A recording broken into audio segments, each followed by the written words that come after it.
In a previous video, I covered how ND filters can help you achieve natural motion blur on your Osmo Pocket 3 by enabling you to use much slower shutter speeds in bright conditions without overexposing your footage.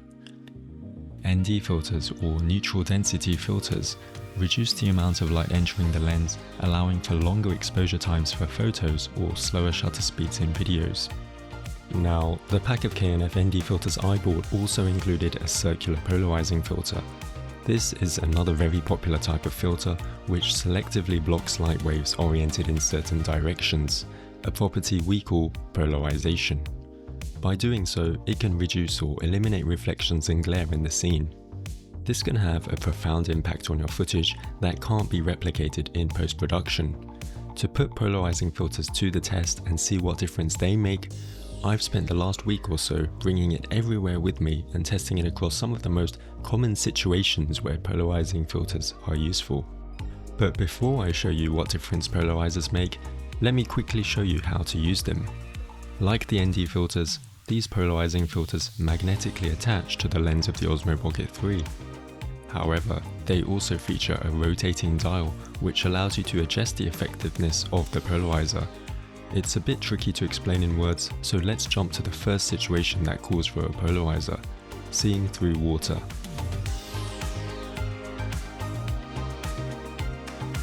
As you can see, as I rotate the dial, the effectiveness of the CPL filter changes. At its highest strength, it cuts through glare and reflections on the water's surface, revealing the details beneath. An important thing to note about polarizing filters is that their effectiveness in reducing glare and reflections depends on several factors, such as how polarized the reflected light is, the angle of reflection, and the smoothness of the reflecting surface.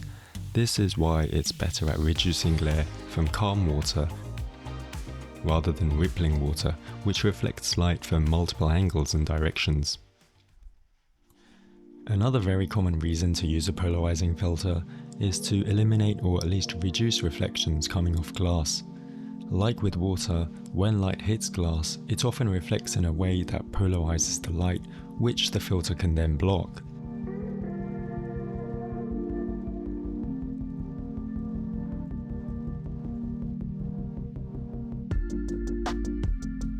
The effectiveness of the CPL filter will depend on the angle of the light's reflection. For example, there's a specific angle called Brewster's angle. For glass, this is about 56 degrees, where the reflected light is perfectly polarized. At this angle, the polarizing filter works best, significantly reducing reflections. However, if you're shooting straight on where the angle of incidence is 0 degrees, the reflected light isn't polarized. In this case, the filter won't be very effective at reducing reflections, no matter how much you spin the polarizer. Using a polarizing filter also made a big difference to my footage involving foliage. Leaves reflect a lot of light, and the CPL filter reduces these reflections, allowing the true color of the leaves to show through.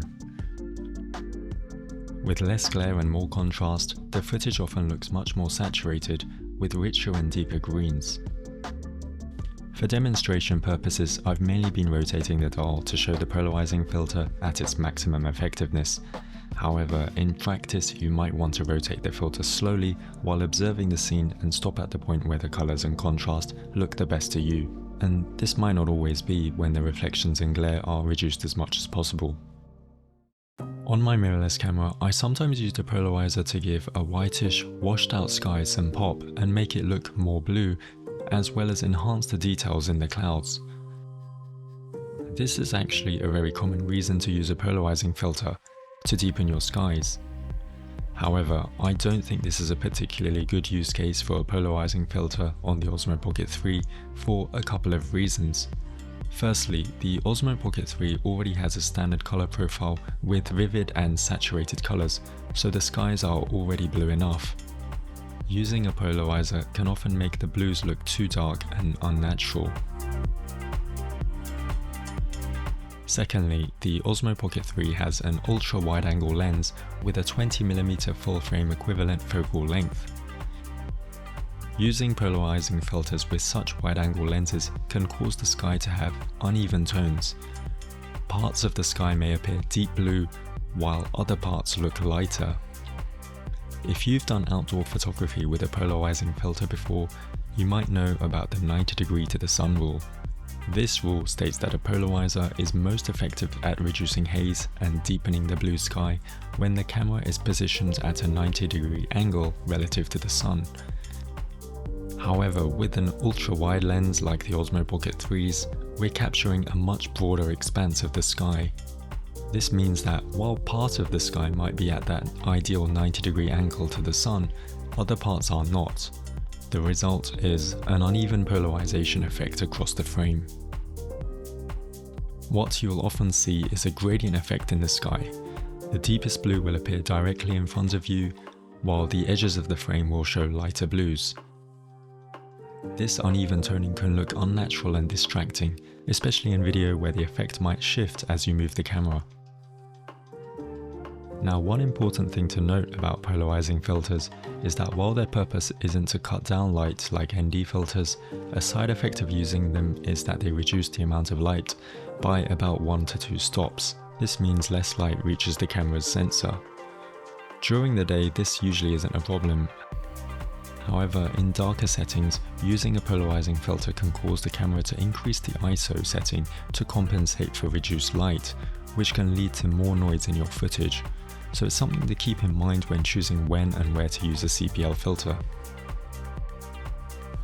Overall, I feel like polarizing filters can be a very useful accessory for your Osmo Pocket 3, although they are very situational. As I covered, there are clear scenarios where they make a lot of sense, eliminating reflections from glass, removing reflections from the surface of water, and enhancing contrast and saturation in scenes with a lot of glare. But they must also be used with care, and as I showed, CPL filters can sometimes create unnatural looking skies. Reflections also often add to the scene, so it's essential to consider whether you really want to remove them. I hope you enjoyed this video and learned something new.